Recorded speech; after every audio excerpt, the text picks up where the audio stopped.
At this time, I would like to welcome everyone to the Innodata second quarter 2026 earnings call. All lines have been placed on mute to prevent any background noise. After the speaker's remarks, there will be a question and answer session. If you would like to ask a question during this time, simply press star followed by the number 1 on your telephone keypad. If you would like to withdraw your question, press star 1 again. Thank you. I would now like to turn the call over to Amy Akers. You may begin.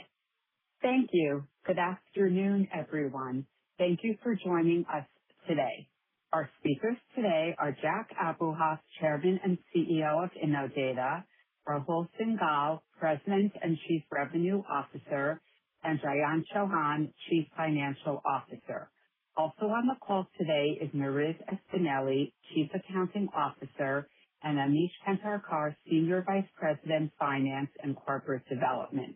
We'll hear from Jack and Rahul first, who will provide perspective about the business, and then Jayant will provide a review of our results for the second quarter. We'll then take questions from analysts. Before we get started, I'd like to remind everyone that during this call we will be making forward-looking statements which are predictions, projections, or other statements about future events. These statements are based on current expectations, assumptions, and estimates and are subject to risks and uncertainties. Actual results could differ materially from those contemplated by these forward-looking statements. Factors that could cause these results to differ materially are set forth in today's earnings press release, in the Risk Factors section of our Form 10-K, Forms 10-Q, and other reports and filings with the Securities and Exchange Commission. We undertake no obligation to update forward-looking information. In addition, during this call, we may discuss certain non-GAAP financial measures. In our earnings release filed with the SEC today, as well as in our other SEC filings, which are posted on our website, you will find additional disclosures regarding these non-GAAP financial measures, including reconciliations of these measures with comparable GAAP measures. Thank you. I will now turn the call over to Jack. Thank you, Amy, and good afternoon, everyone. Q2 is another record quarter for Innodata. Revenue, adjusted gross profit, adjusted EBITDA, and cash all reached new highs, and we exceeded analyst consensus on all key metrics. Revenue is $92.1 million, up 58% year over year, exceeding analyst consensus by approximately $5.8 million or 7%, and making Q2 our 12th consecutive quarter of year-over-year growth. To put that in perspective, in Q2, as in Q1, our quarterly revenue exceeded our annual revenue of just 3 years ago. Our adjusted gross margin, meanwhile, was 49%, up 2 points sequentially and 9 points above our 40% publicly stated target. Adjusted EBITDA was $25.4 million, up 92% year over year, exceeding analyst consensus by approximately $8.5 million or 50%. Fully diluted earnings per share were 41 cents per share, nearly double analyst consensus of 21 cents per share. Again this quarter, we delivered growth, margin expansion, and cash generation together, while investing in innovation that converts to revenue within quarters, not years. That is the business model working as designed. Last quarter, we told you to expect our largest customer to represent a smaller percentage of total revenue. In Q2, our largest customer represented 37% of revenue, down from 56% of revenue in Q1, while the big tech customer we announced last quarter scaled from 17% of revenue to 34% of revenue, becoming our second largest customer. While our largest customer contributed less revenue in Q2 than in Q1 as a result of a change in the quarter to program structure and service mix, we continue to expect it to grow year over year for the full year. We also landed an important new customer in the quarter, one of the fastest scaling frontier labs. The upshot is our base continues to broaden, the in both customers and customer programs. Now, before turning to guidance, I want to share an important announcement about Innodata's leadership. Effective September 30, Rahul Singhal will become President and Chief Executive Officer of Innodata and will join our board, and I will transition into the role of Executive Chairman. This is a planned transition made from a position of strength, and for me it is also a personal one. Many of you know Rahul from these calls, from investor conferences, and from the work he has led over the past several years as a principal architect of Innodata's transformation into a strategic partner to the world's leading AI builders. He knows our customers, he knows our technology, and he knows our people. Rahul has been central to every element of the strategy behind the results you have seen quarter after quarter. The board and I didn't have to look far for the right leader. Rahul earned this role, taking on expanding responsibility year after year and delivering every time. This is how we build this company. We grow our capabilities and we promote our own people. As Executive Chairman, I will remain deeply engaged, focused on partnering with Rahul to build capabilities enabled by our research team. Bringing these capabilities to the federal government and to the enterprise, I believe, is where I can best contribute to creating significant shareholder value. And as one of the company's largest shareholders, that is exactly what I want to be doing. Our work with the Mag 7 and the leading AI labs is on a firm path to greater heights and greater diversification. Our enterprise AI and federal strategies, built on the differentiated technology we developed for the frontier labs, represent opportunities for potentially driving high-quality recurring revenue that results in significant value creation. We are building Innodata to be a generational company. And with that same aspiration in mind, we were pleased to have announced recently that Jayant Chauhan joined Innodata as Chief Financial Officer. Jayant's abilities round out an already strong finance team, with Marissa Spinelli stepping into the role of Chief Accounting Officer. Beyond the traditional CFO mandate, Jayant will work strategically on capital allocation and capital markets, customer partnerships, M&A that can accelerate our strategy, and investor communications while scaling the financial infrastructure of the company we are becoming. Before I turn the call over to Rahul, let me address guidance. We are reiterating our guidance of 40% or more year-over-year revenue growth. We have some large new potential engagements in our pipeline with both existing and new customers that we believe are likely wins, but we have not yet factored them at all into our forecast at this point. As a matter of prudence, we will only factor them into our forecast when we know they're 100% won and we can forecast the timing of revenue recognition. I will now turn the call over to Rahul to discuss the market, our strategy, and the execution milestones that we believe prove the strategy is winning. Thank you, Jack, and good afternoon, everyone. Before I begin, a personal note. I'm truly honored by the confidence both Jack and the board have placed in me, and I intend to repeat the results. Innodata has extraordinary momentum, an extraordinary team, and an extraordinary opportunity in front of it. I intend to build on all three. One of the most significant developments of the past 18 months is the increasingly pivotal role that research and innovation are playing at Innodata.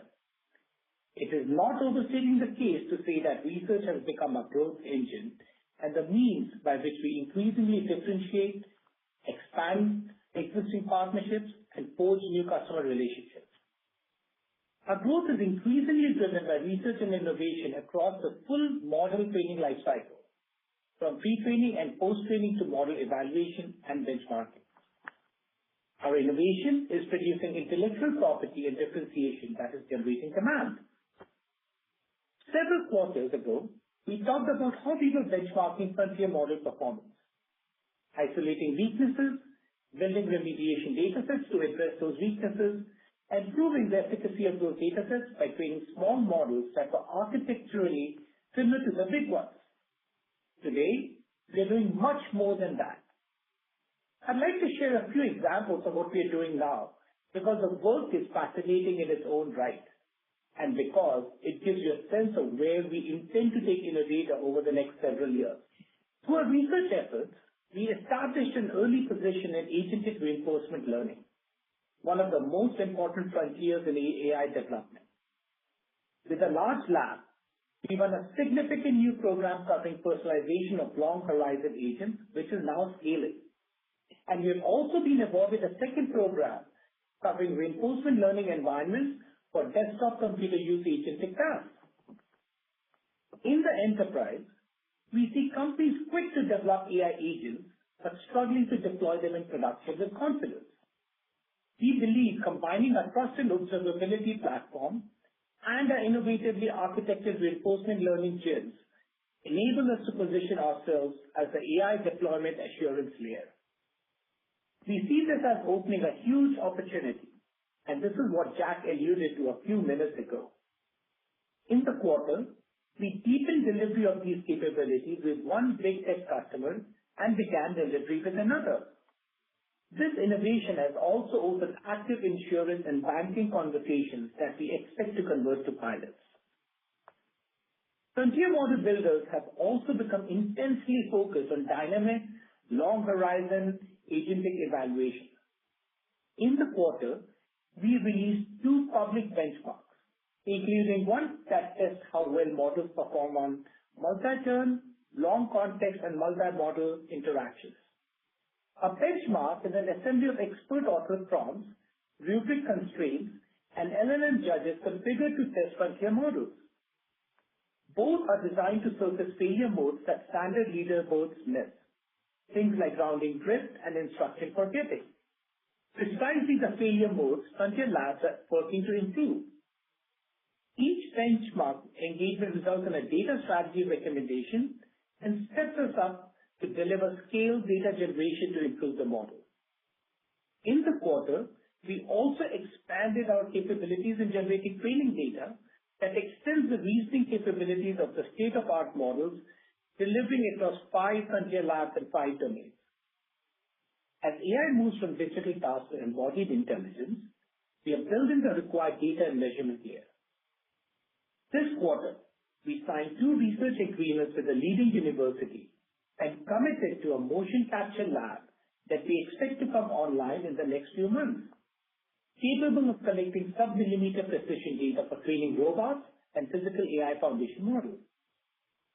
In the quarter, we ran successfully ecocentric data collection pilots with leading robotics companies, and our data collection practice shifted from individual pilots to scoping enterprise-scale multimodal programs, including a multilingual speech program spanning 7 languages and a roughly 2 million hour ecocentric program that we hope to be awarded based on successful pilot results.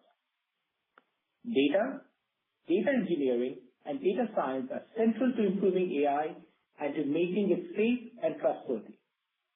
That centrality is what enables our research to deliver capabilities across many different spheres.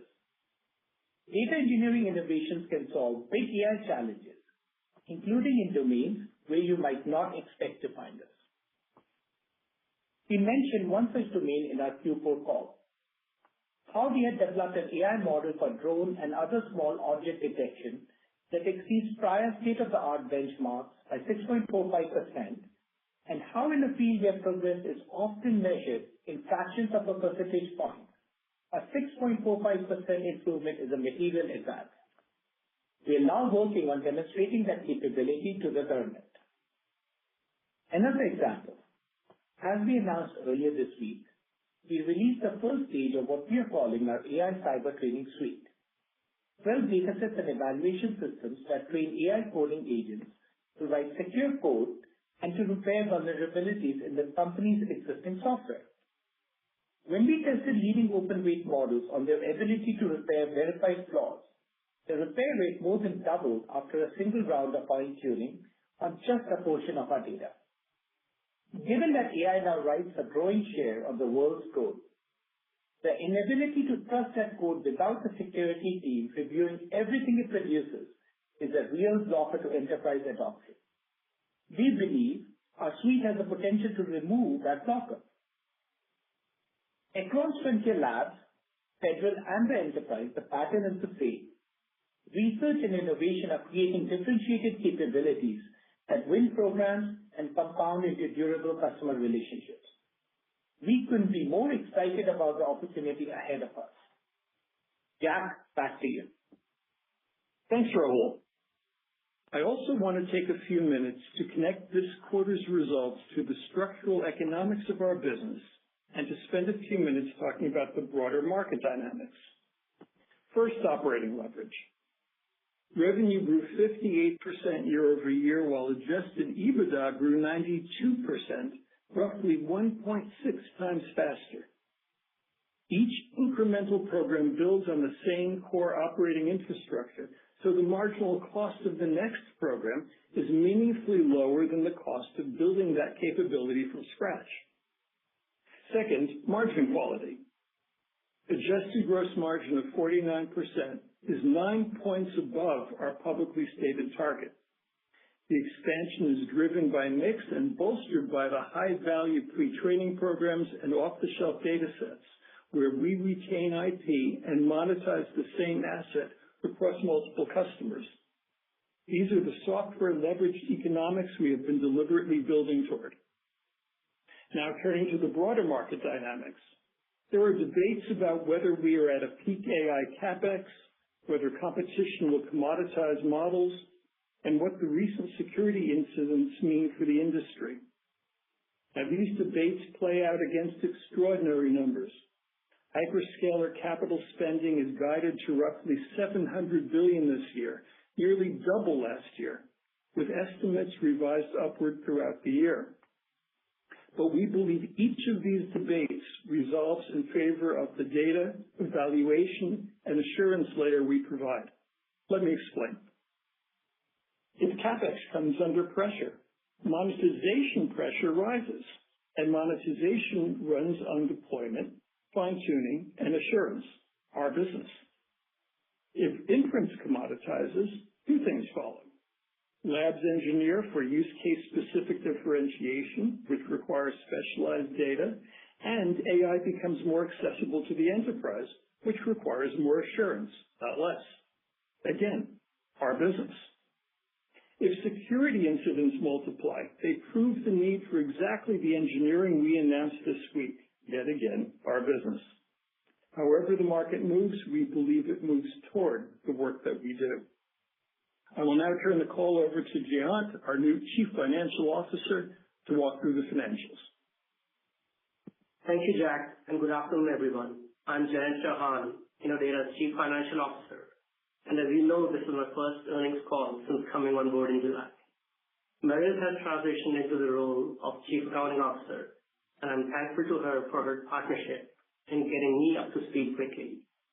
I've spent the past several weeks getting to know the business and meeting our teams here in the U.S. and around the world. I'm energized by what I've found. I look forward to getting to know many of you on this call and afterwards. With that, let me walk through our second quarter results.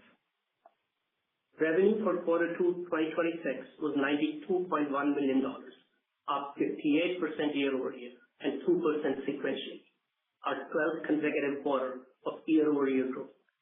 This exceeded analyst consensus by $5.8 million or 7%. Adjusted gross profit was $45.4 million, representing adjusted gross margin of 49%.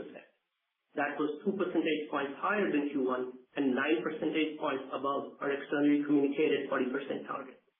The improvement was driven by the mix shift towards higher margin programs. Adjusted EBITDA was $25.4 million, or 27.5% of revenue, up 92% year over year. This exceeded analyst consensus of $16.8 million by approximately 50%. Net income for the quarter was $14.4 million, double the $7.2 million we reported in Q2 last year. Fully diluted earnings per share was 41 cents, exceeding the consensus estimate of 21 cents by approximately 95%. Our effective tax rate for the quarter was approximately 18% compared to our long-term target range of 23 to 25%. The lower tax rate was driven by tax benefits recognized this quarter. Turning to the balance sheet, we ended the quarter with $250.4 million in cash and short-term investments. Excluding customer prepayments, which are a pass-through, our cash and short-term investments position was approximately $134 million, up $37 million sequentially. We remain undrawn against our Wells Fargo credit facility. Lastly, after market close today, we will file a prospectus supplement establishing an at-the-market equity program with Goldman Sachs as lead agent alongside a broader syndicate. The program provides an efficient supplemental capital markets tool that we can use selectively and opportunistically.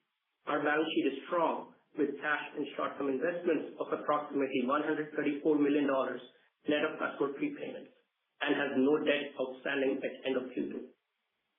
The program preserves optionality to support future growth initiatives, potential strategic opportunities, and continued balance sheet strength as we scale. With that, let me close. This was a good quarter for me to step into, and I'm looking forward to building on the growth and financial discipline this team has already established. With that, I turn it back to the operator. Operator, we are ready for questions. At this time, I would like to remind everyone, in order to ask a question, press star, then the number 1 on your telephone keypad. And your first question comes from the line of George Sutton with Craig-Hallum. Please go ahead. Thank you. First, congrats to Rahul and welcome to Jayan. Jack, I still hope to harass you with questions regularly. So I'm curious if we can talk about the things that are not in your guidance. You mentioned some opportunities that aren't necessarily 100% booked yet, thus not in guidance. Can you give us any bigger picture in terms of what some of those opportunities look like? And will you give us more regular updates, perhaps, than just the quarterly announcements? Sure, George. Thank you. And needless to say, I look forward to your questions as often as you'd like to bring them to me. We were thrilled with the quarter. Really, I think there were a lot of proof points laid down in the quarter, and some of the things that we're learning as we go forward are as important to us as the financial signal that you're seeing today.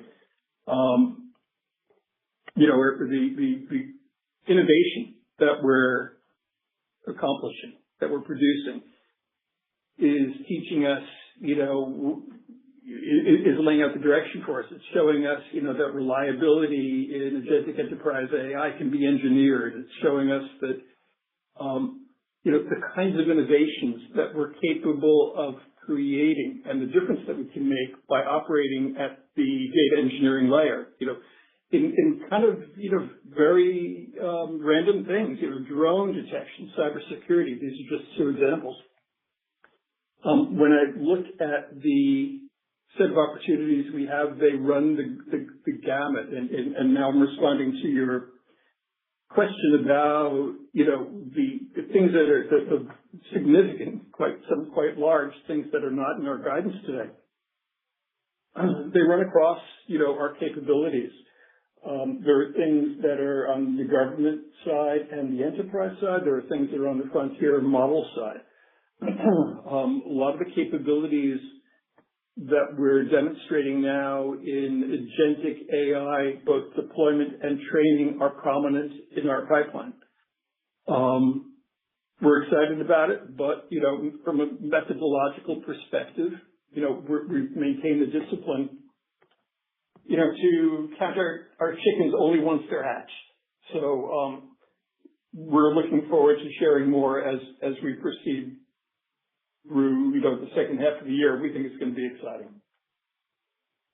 So the security incidents that we're starting to see in AI are obviously concerning and seem to have created a very nice new opportunity for you. I wondered if you can just walk through that, and obviously if you could bring to bear the press release from a couple of days ago with some of your capabilities. What does that mean in terms of opportunity for you? Yeah, good question. So, I think when we look at the problems that the enterprise is having, they want to embrace agentic AI, but, can they trust it? what are the reasons that they may not be able to trust it? And certainly when, they're reading about, models escaping their sandboxes or, gaining, elite cyber capabilities when they escape containment and things like this, that becomes a real concern. Now, one of the reasons that concern exists is a lot of the frontier models that are capable of these, cyber security disruptions were themselves built on training data that contained unpatched code. It's fascinating. So basically, if you can, identify the things that went into their training data mix, and you can build an agent that can detect those code aberrations, can detect, and the code that's been introduced, even when patches were subsequently introduced. And then from that, if you can enable that AI to generalize to new novel threats, things that it hasn't seen, and identify threats, that are in the existing software, you've got a very capable, set of technologies that enable the enterprise to more safely adopt AI. So we're having some interesting discussions about that. We think it's, another example of the kinds of innovation that we're increasingly capable of. Gotcha. And there's one other question.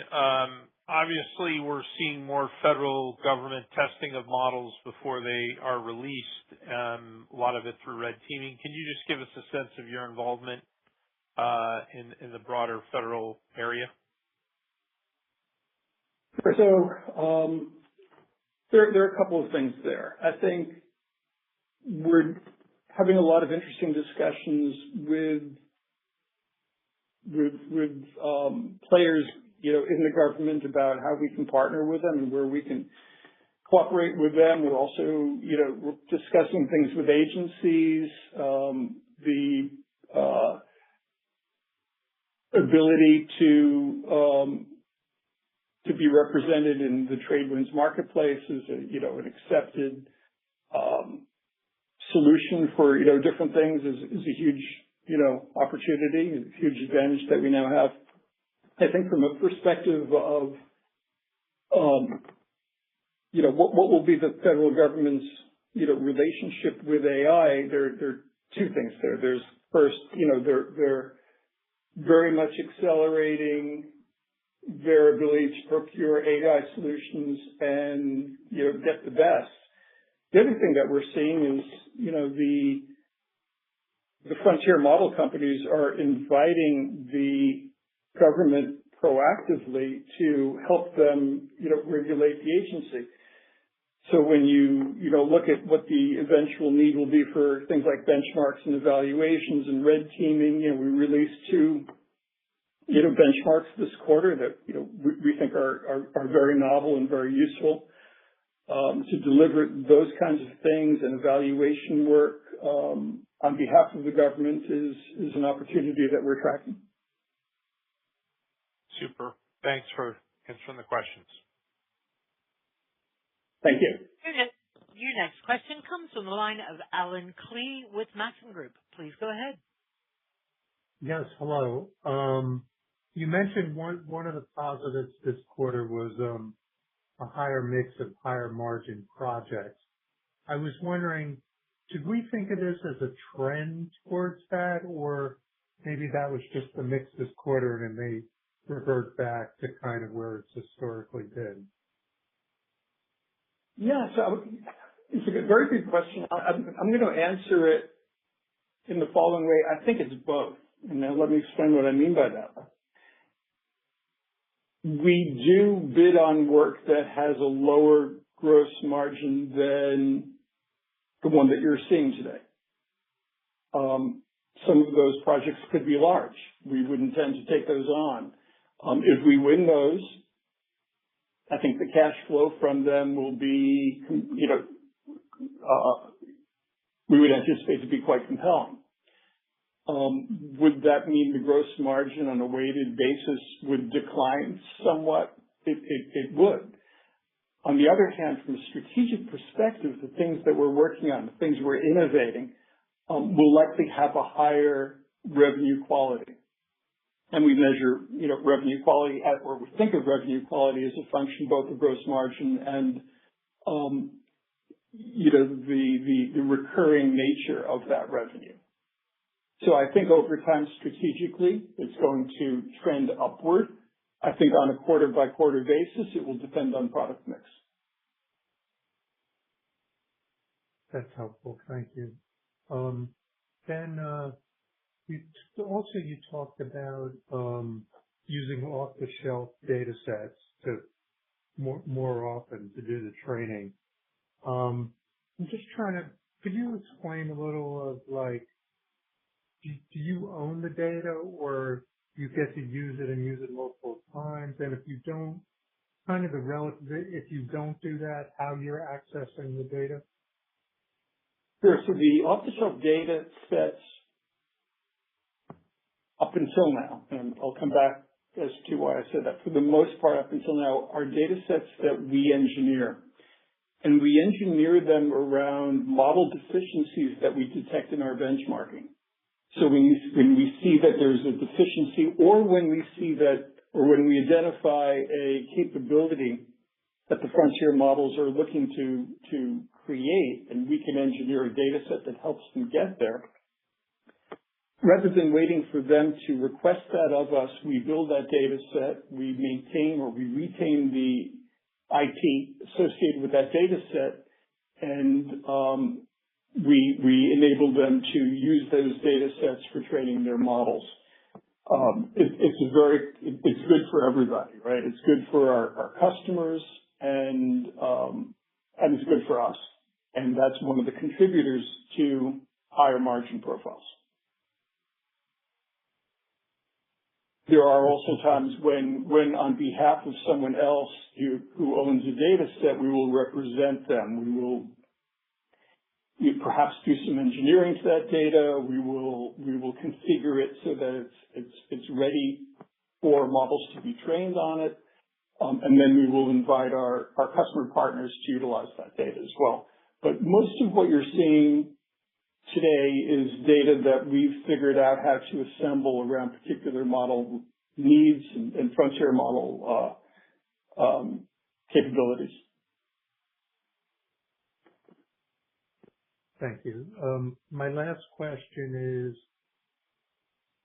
in the most likely case scenario, is there any reason that it would be likely that there would be a sequential decline in revenues in the third or fourth quarter? So it's within the constraints of our business model, it's certainly possible, and if it were to occur, I don't know that I would particularly care. So what I care mostly about is where we're taking the company and where it's going, not quarter-to-quarter performance. The kinds of innovations that we're producing today, the track record we're getting, the new customers that we're winning, I think over time, will continue to inure to our benefit, and I think that we're going to continue to grow this company in a very significant way over the next several years. If we were to win a very large one-time project that were delivered in 2 quarters and then there were an air gap after a third quarter, would I consider that a failure? Not at all. What I would consider a failure is if we're not maintaining the relevance that we are right now to our customers, and if we weren't identifying huge market opportunities that I believe we'll be able to exploit over the next several years. Okay. Thank you very much. Appreciate it. This concludes our question and answer session. I will now turn the call back over to Jack Abuhoff for closing remarks.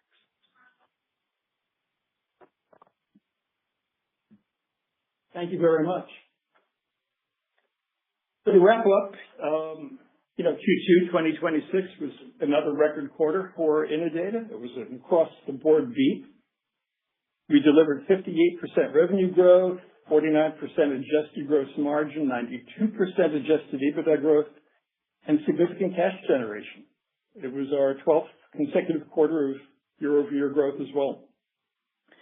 We're seeing that diversification is happening in practice. Our largest customer declined to 37% of revenue while our overall business grew. And the customer that generated essentially no revenue a year ago is now our second largest customer. We announced a planned leadership transition. Rahul will become our president and CEO on September 30th. I'll become our executive chairman. I'll be focused on building long-term differentiating capabilities across our enterprise and federal markets. Meanwhile, Jayant Chauhan has joined as CFO, further strengthening our financial leadership and enabling me to do some of the things that I want to do. As one of the company's largest shareholders, I believe this is a tremendous path forward to very significant shareholder value creation.